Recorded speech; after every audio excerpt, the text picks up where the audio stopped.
Hi guys, welcome back to my channel. So this is my client Haley, and as you can see we've done like a balayage on her before, but her hair's just grown out so much. She has pretty dark hair, level 6 I would say, and she wants to go all blonde. And so, but we're not gonna do like a bleach and tone type thing. We're just doing a full, complete full foil. All of her hair is foiled. So this is just a complete foil, how I do that. And I'm going to apologize ahead. There are so many sunspots in this video, and a lot of the time I'm in front of the camera. I tried to edit it so that I could get as much of me doing the hair as possible, but I am in front of the camera a lot of the time. It was just a bad placement of the camera, so I'm sorry. And it's this time of day in the salon. There is just, the floor is super bright, and there's windows all around, and so the sun was just glaring like none other in this video. So sorry about those two things, but I thought I'd still post it because I was really proud of this color and I thought it looked really good. And I haven't done a full foil highlight video on my channel yet. Crazy, but I haven't. So this is it, and I'll try to make a better one in the future, but this is what I got right now. So what I start with always when I do a foil is I start with the hairline, get that really nice and bright, teeny tiny baby lights. Then I move on to the sides and just go straight up to where their part is, then turn her around and do it on the same thing on the other side. So I'm just doing these little foil lights, baby lights. I don't even know what a foil light is. Little baby lights mixed with some really fine weaves of foil, and we are just going up. This is Light Master with 20 volume in it, and I'm just putting it on her dark hair. And if she has a couple pieces of more of a brassy tone where her blonde transitions to her dark, just swiping that over a little bit and then kicking out those ends because they are bright enough and we don't want to over process them. So if she decides to go even lighter next time, then we will cover them, but I will use a softer developer just so we keep the integrity of her hair, which is the most important part of coloring someone's hair. So really it's just the same thing over and over and over again, just doing highlights all over the place.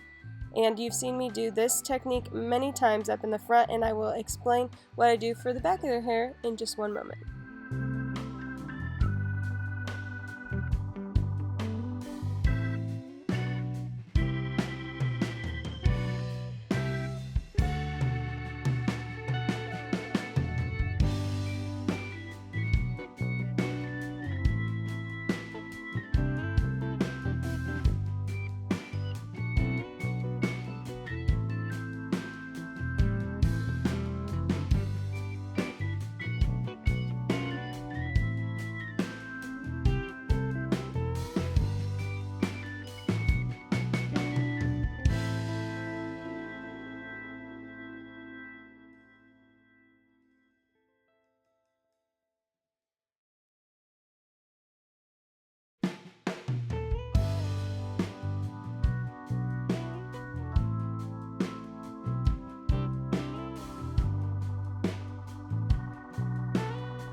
Okay, so here we are at the back of her head, and I'm just doing diagonal slices, well, not slices, diagonal weaves right here, because I really want this hairline to be really soft. And so to keep that, I do diagonal along the hairline.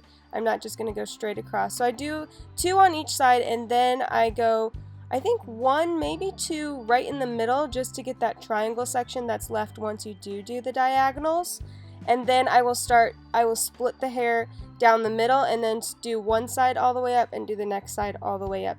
And in the back I'm leaving it not folded, I'm leaving it down. And as you can see, I stand in front of the camera so much. I'm so sorry about that. I was really frustrated when I looked back at the footage and I was like, you can't hardly see anything. But I tried to keep some of the clips in there, and it's pretty much the same thing as the front, just the back. So you do the 2 diagonals on the 2 sides of the back of the head, and then I do one right in that little triangle section that you get there once you do the 2 diagonals, and then I just start going up the back of the head, split it in 2 sections so it's easier, and then yeah, just pretty much go straight up the back of the head. I'm using my board here. I didn't use it on the front, but I decided since there was so much more dark in the back because she had a balayage look, and so when you do balayage you want that dimension, and so especially underneath here you don't put as much light, so there's so much dark here, so I just found it a lot easier to lay it out on the board so that I made sure that I got all of the dark pieces that I wanted to get, and so that I don't accidentally make any creases or overlap anything. So now, as you can see, I just split that hair in 2, and now I'm just going straight up with my board all the way up her hair, and then that is it, and I will show you what I tone with in just a second.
Alright, so at the bowl, after I rinse her hair of all the lightener, let her sit in Redken pH Bonder for a couple minutes as I mix up her toner, rinse that out, and now I'm doing a root shadow, and I have my trusty 7N 7P mixture, but since her hair is so naturally dark, I added a little bit of 6N in there just to make sure that it blended really beautiful with her darker hair. When I have naturally blondes, I don't usually put that 6N in there just because they don't need it. The 7N 7P works great, but since she does have that darker natural hair and we are going so light, I wanted that 6N in there just to make sure that the transition was seamless and beautiful as it grew out. So that's why I put that little 6N in there. So when you are doing root shadows, just make sure you look at the client's natural hairline, and I say I use 7N and 7P all the time, and I use it all the time for naturally blondes, like so people that have super light brown hair or natural blonde hair, that 7N 7P is great. But when you do have someone who is blonde but has naturally darker hair, you have to add a little bit of something else in there just to make sure that that root shadow is seamless with their natural dark hair.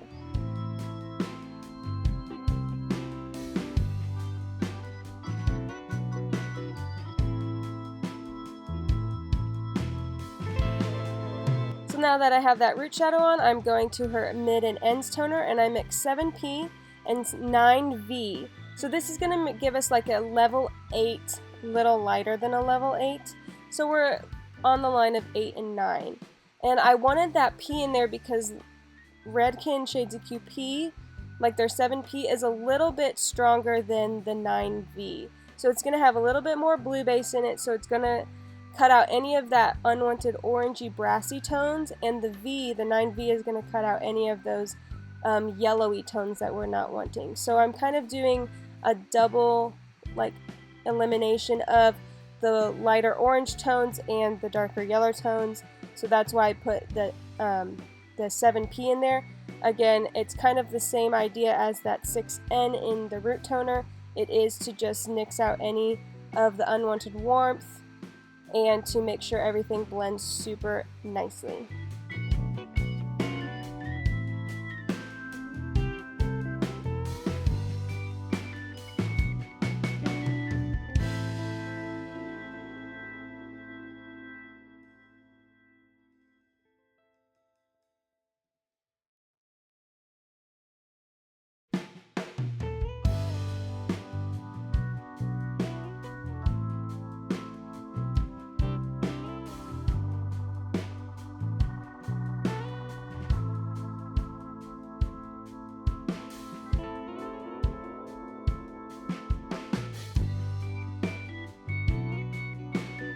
And this is our end result, and guys, I seriously loved this color. It was such an incredible transformation. I was very proud of myself for this color. You know when you get that perfect color and you're just like, oh, it just feels so good. That's how I felt with this color. It's so beautiful, so natural. Like, she looks like a natural blonde, which I love. Her hair lifted beautifully. Her hair felt beautiful at the end, and that's our main goal. And so it was just an all-over amazing color process, and I loved it. Guys, thank you so much for watching. As always, you are incredible, and I love you so much. We have hit over 31,000 subscribers, and that's crazy. I can't thank you guys enough. Make sure you like, subscribe, and share. Show your friends. Keep this family growing, and follow me on Instagram at Hair by Lexi for more day-to-day things. Guys, see you in my next video. Bye!